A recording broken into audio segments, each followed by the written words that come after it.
I'm a repeat tech entrepreneur. We're trying to change the way they shop on their phones. We are a lean and mean data-driven team. Welcome to another episode of Path, a videocast and podcast series where we invite the founders of successful businesses to share their experiences and insights to inspire future entrepreneurs. Over the next two episodes, Telstra Ventures General Partner Yash Patel will be talking to Hussein Fazal, co-founder and CEO of Snapcommerce, a Toronto-based business disrupting the mobile commerce industry through smart messaging. In part one, Hussein discusses the inspiration for Snapcommerce, pivoting from the travel space during COVID, and how personalised messaging can change the way people shop on their phones. So have a listen and enjoy.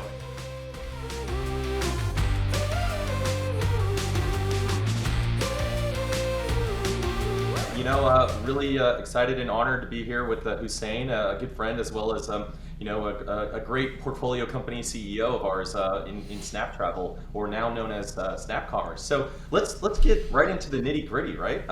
Hussein, how did you start the company? I'm a repeat tech entrepreneur. My first business was a company called Ad Parlor. It was a Facebook ad optimization company, which I sold to Ad Knowledge. I then took some time off, traveled the world, did some volunteer work, tried to figure out what I wanted to do. And I basically said, I don't have that many gray hairs. I don't need to retire yet. I still have the energy to go and do something else. So I said, okay, I want to go and build another business. I want to be an entrepreneur again. How am I going to go about and do that? And I actually spent, almost a year just literally ideating, talking to people, going to events, networking, and just trying to figure out what I wanted to do.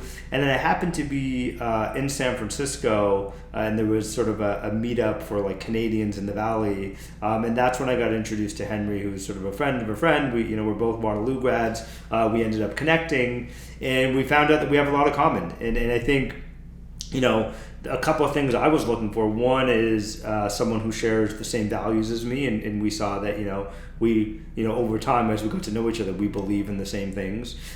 Two, someone who's going to be hardworking and is going to sort of push me, and I can push him, and we can sort of push each other.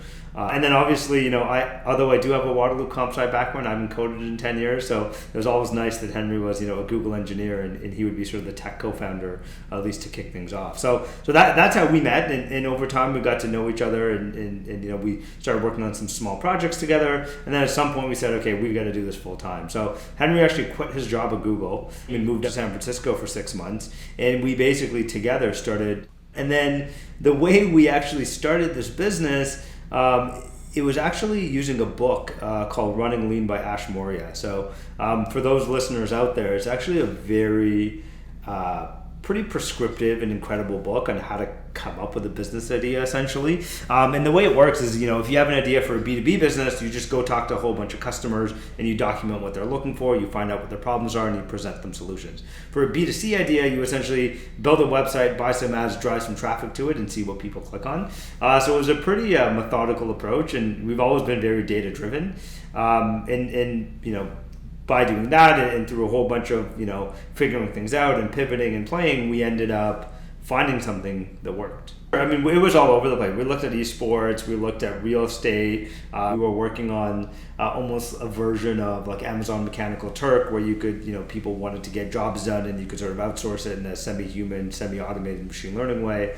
It actually so happened that, that Mechanical Turk idea was something we were working on, and then we said, hey, who has a lot of manual images and data that need to be tagged? And we were looking at dating sites, and then we were looking at travel sites, because we're like, oh, they have massive catalogs of hotels. And then we ended up meeting this guy, Scott Booker, who was the CEO of Hotels.com, and he started giving us some ideas to explore in the travel space. And one thing kind of led after the other, and as long as you keep your mind open and you're data driven and you keep exploring, you end up coming across something. And what we ended up doing and building was a simple page where people would come in and they could just message us if they wanted to book a hotel, right? So that's how it started, and people would come in and they would click on it and they would start messaging us, and me and Henry were ourselves manually literally responding to people, and we're like, oh, hey, you want a hotel? Not a problem, I can help you out. And we'd go on hotels.com and try and find a deal, and we'd be like, hey, we can book it for you for this amount, here's a picture,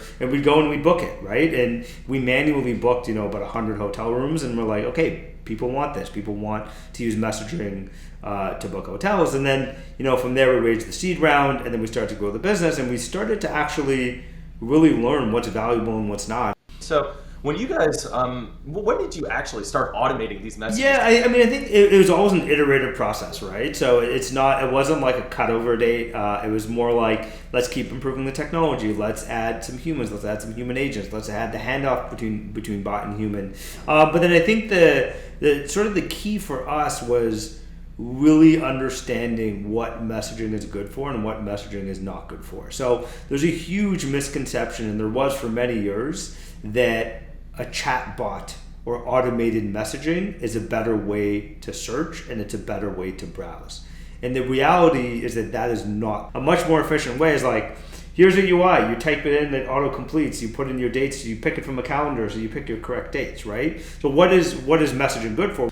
It allows specific hotels, or now, in the expanded vision, merchants, to offer personalized pricing and personalized promotions to different people based on who they are and what they've done. It allows for great 24/7 support. It allows for great retargeting. We can follow up with people. It allows us, most importantly, to build that relationship with the customer and do some very interesting things over messaging. But it's not better for browsing, and it's not better for searching. So once we kind of realized that, then that really helped us build the product. But you recently rebranded to SnapCommerce from SnapTravel as part of this larger $85 million plus growth round that we kind of announced, you guys announced earlier this year. So I'd love for you to kind of maybe talk a little bit about, what is the vision of SnapCommerce versus kind of SnapTravel, and from a user perspective, what can we expect? Yeah, sure. So that's a great question. I mean, what we're looking to do is really change the way people shop on their phones. And we're trying to maximize savings, benefits, and rewards regardless of what you buy. So what we found and what we've learned about our customers is our customers are always looking for great value. They're looking to save money. And as we learn more and more about what these customers want, there is this idea that we can change the way they shop on their phones for everything that they buy. And it's not just travel, right? They're asking us for restaurants, they're asking us for goods, they're asking us for products. They're looking to save money and get the same, high NPS, high level of experience, great pricing, great experience that we provide for travel. They want that in other verticals. I've got to ask you, there's an elephant in the room right now, Hussein. How does a company primarily operating at the time in this travel industry raise an $85 million growth round in the middle of a pandemic? Yeah, obviously, when the pandemic hit, everyone, not just us, every company in every industry kind of just went, oh shit. Right, and everyone just froze and went into panic mode and said, okay, what are we going to do, right? And we went through that same experience, right? So on day one, week one, month one, even month two, we were like, okay, what are we going to do? We had to make some changes across the organization. We had to get more efficient with our marketing spend. But we are a lean and mean data-driven team. And what we ended up figuring out and finding out is that people were still traveling. We just had to find the people who were traveling, and then we had to sort of leverage our platform to be able to reach them. So what happened is, obviously flights, took a massive standstill. International travel took a massive standstill.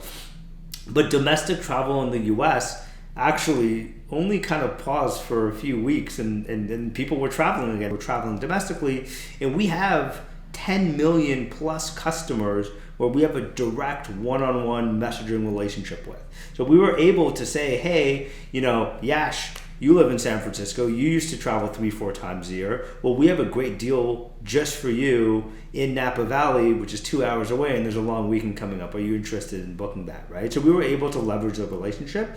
And then what we saw is that not only were we able to leverage a relationship to get people excited, we were able to leverage a relationship to get people comfortable. Because what would happen is Yash would say, oh, that's great, but I'm a little bit nervous about COVID. What's your cancellation policy? Is this hotel COVID friendly? And that new dynamic conversational interface helped with that. So that was one piece. But the other piece is that, the vision of what we're doing, of changing the way people shop on their phones and saving the money on everything that they buy, that really started to accelerate. And we started to get some good data points. We started to get some good feedback from our customers. We started to do some initial building, and that's what people believe in, and they see and they know. They've seen our track record of executing. They know and they can see how we got to sort of this expansion. And I think those investors who came in this round, it's a great deal. Thanks for watching the first part of our conversation with SnapCommerce. In part 2, Hussein and Yash discuss operating out of Toronto versus Silicon Valley, which has always been the heart of innovation, and the cool trend of celebrity investors. And look, if you've enjoyed this episode, please share it with your friends and don't forget to subscribe. Look forward to talking to you and seeing you at the next session. Cheers.